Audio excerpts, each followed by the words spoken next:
Olá, meus amores, turma do quarto ano. Estamos aqui mais uma vez na nossa aula de ciências. Vamos falar sobre os animais. Está no seu livro de ciências, página 50, ok? Então, nós temos aí, esse desenho, certo? Nós temos aqui uma águia, uma serpente e um coelho. 3 animais aqui nessa cena. Vamos ver o que nos diz aqui o texto? De que se alimenta cada ser vivo mostrado na cena? O que pode acontecer com as serpentes caso os coelhos desapareçam? 2 perguntas. Vamos ver? Com exceção dos seres autótrofos que produzem seu próprio alimento, todos os demais organismos vivos nutrem-se de outros seres, causando uma relação de dependência entre eles. Essa relação alimentar existe entre os seres vivos na natureza, na qual uns dependem dos outros para sobreviver, é denominada de cadeia alimentar. Então, é isso que ocorre aqui, Isso aqui é um exemplo de cadeia alimentar. A serpente, ela se alimenta do coelho, certo? O coelhinho, ele se alimenta dos vegetais. Olha aqui ele com a cenourinha. Ele se alimenta dos vegetais. A serpente vem e se alimenta do coelho. E a águia se alimenta da serpente. Então, cadeia alimentar é isso, essa dependência, uns dos outros, certo? Vamos adiante.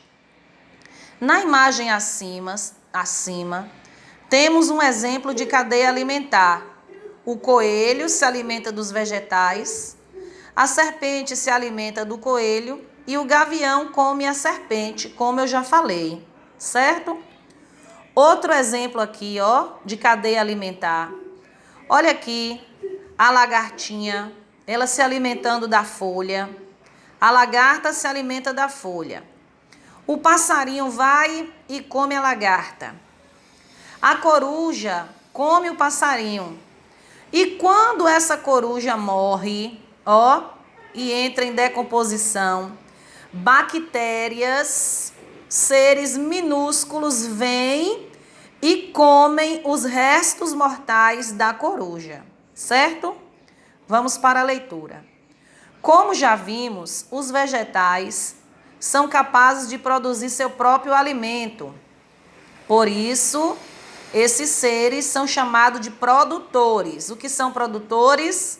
Os seres que produzem o seu próprio alimento.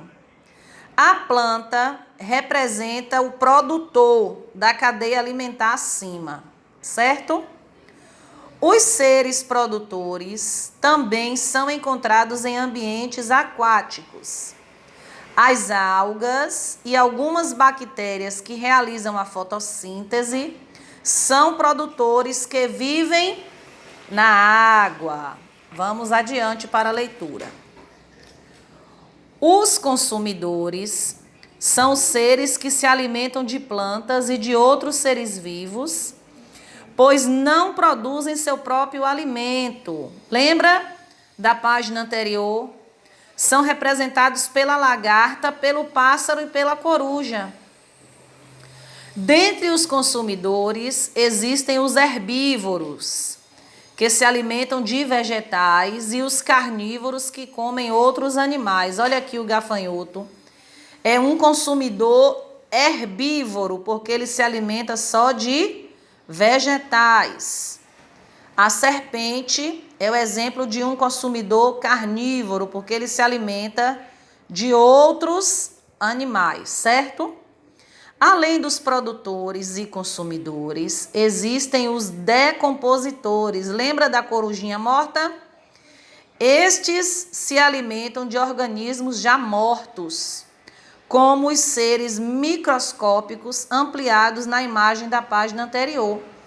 As bactérias e os fungos fazem com que os seres mortos apodreçam e se decomponham.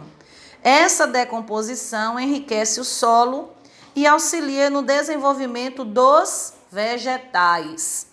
Então você compreendeu, gente, que tudo faz parte de uma grande cadeia? Quando os animais morrem, né, e ali entram em decomposição, né, ali serve para quê? Para enriquecer o solo, um solo rico. Os vegetais, eles crescem com força, né, com bastante vigor, vitaminas. Aí o que acontece? Os outros animais se alimentam daqueles vegetais, os animais herbívoros se alimentam dos vegetais e os animais carnívoros vai e se alimentam dos outros animais. Ok, meus amores? Beijinhos e daqui a pouco vamos para a nossa correção de hoje.